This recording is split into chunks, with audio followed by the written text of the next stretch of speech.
Jungkook silences all haters' zippermouth face. Is Jikook recognized as a perfect couple? Revolving hearts. Hello everyone, and welcome back to Jikook Lovers. Before we begin, let me ask one simple question. Since when did outsiders start believing they understand Korean culture better than Koreans themselves? Every time the conversation turns to Jimin and Jungkook, the same phrases are repeated like a sacred mantra. It's culture. In Korea, friends are just like that. It's not romantic. These statements are delivered with absolute certainty, as if they are beyond question. Yet there is one pattern that is impossible to ignore. That certainty collapses the moment native Koreans, those who live in, grow up in, and truly understand the culture, say, "No, that's not normal between friends." Instead of listening, the reaction turns defensive.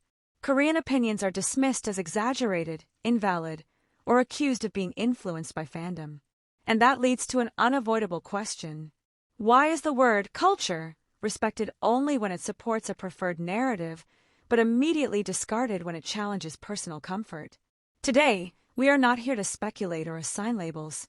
We are here to examine patterns, facts, and contradictions, and to understand why the argument, "it's just culture," is far less simple than many claim. This is not about a single disagreement. It reflects a long-standing pattern within fandom spaces. People who are not Korean, who did not grow up in Korea, do not live within its social norms, and do not experience its relationship dynamics, confidently explaining how Korean friendships are supposed to work. What makes this even more telling is how selectively this argument is applied.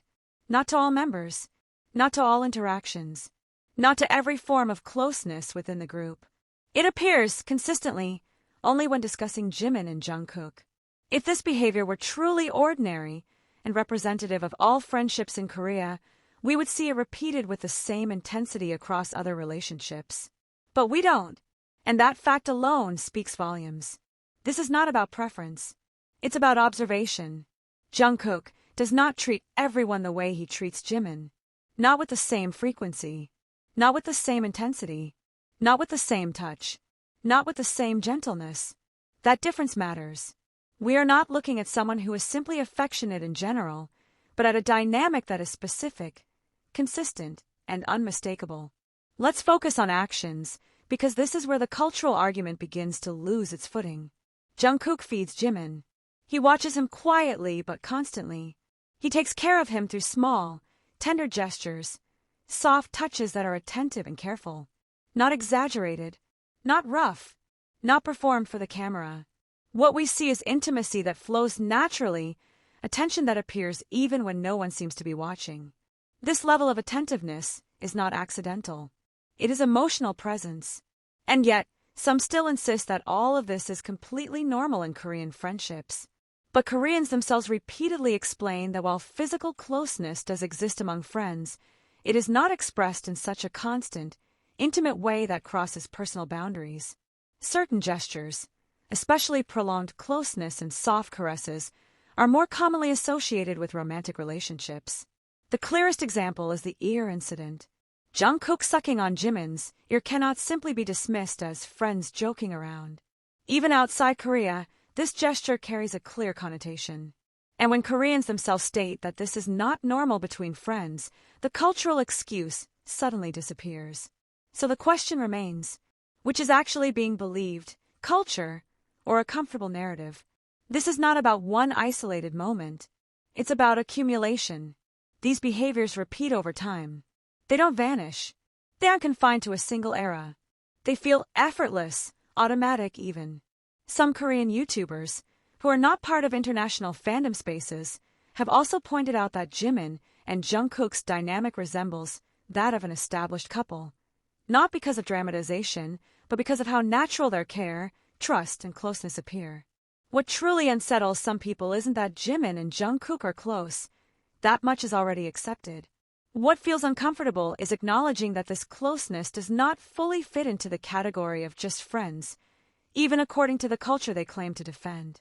To be clear, no one has ever said that Koreans have confirmed Jimin and Jungkook as a couple. What has been said is something far more precise and culturally meaningful. Their behavior is not typical between friends in Korea. When Koreans speak about their own culture, their words carry weight.